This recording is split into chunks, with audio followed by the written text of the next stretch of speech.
So I thought I would share a little bit about my garden plan that I have done for the family. And I didn't do it in the beginning of the season, but I just started growing a lot of stuff. And now I've been doing some planning to see how much we actually grew and how much we would maybe like to grow next season. And as you see, I've been focusing on a few crops that we eat a lot of, which I prefer to buy or not to buy in the stores, but to grow myself if possible. But then I tend to also choose to maybe grow some of them and more. So you can see, for instance, salad. How much salad do we eat on a meal per day in average or per week in average? And how much does that become in a full year? And depending on if you look at a 20-week period then, which is maybe the period where you can grow salad outdoors in the garden, then it amounts to about 16 kilos of salad.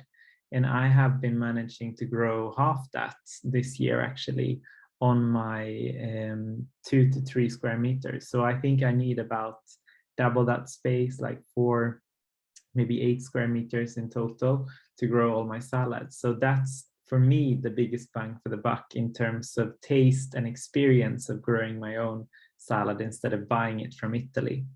And then broccoli, maybe we eat a lot of broccoli. Normally a family eats maybe 25 kilos per year.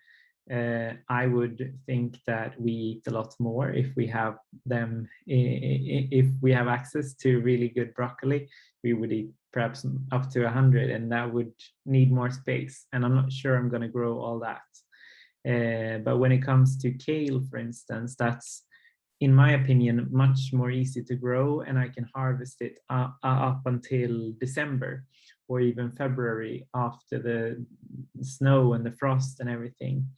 And I have calculated that we eat also quite a lot of kale, but only this season I've been able to grow 21 kilos only until September, and I expect to harvest maybe even double that until December, depending on how much more is left, because it's not growing that much anymore.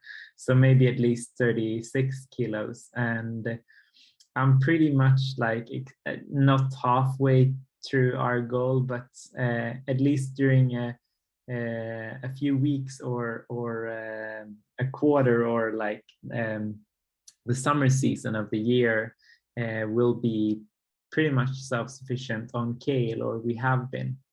And also squash. It's easy to grow too much squash. So that's something that I've been doing because I love eating my own squash, and I love putting it in my food, in our food. And haricot vert is something we eat a lot of as well. But you don't need that much space in order to grow it. I have been updating the numbers of kilograms per square meter, comparing it to the study that I mentioned from basing these numbers of 500 square meters. I've been seeing that maybe we can grow it more intensively than conventional farming, and also in like vertical climbing pole beans and stuff like that produce quite a lot. So these are just very coarse numbers, and I need to measure more to be on the safe side for next year. But I think we can grow quite a lot, and we have been growing quite a lot during some parts of the year. So my big challenge now is basically for next year to start sowing more regularly.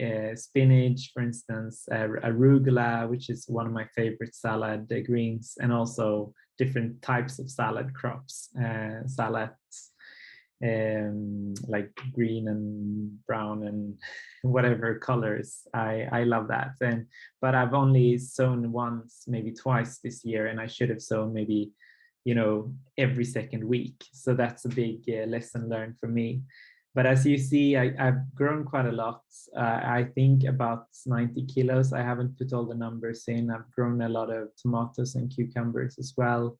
And I only have about 50 square meters. And in total, maybe if I don't count cucumbers and tomatoes and so on, I need about 200, 300 square meters probably, depending on how much I choose to want to grow myself. But I don't necessarily need to be self-sufficient right now. Just did this as a thought experiment, and I'm pretty content with my 50 square meters in terms of being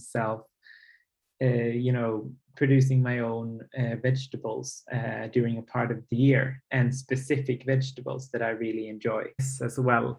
But you can do quite a lot in 50 square meters, and if you focus on the things that produce a lot in a very small space, you'll also get more bang for the buck, so to speak.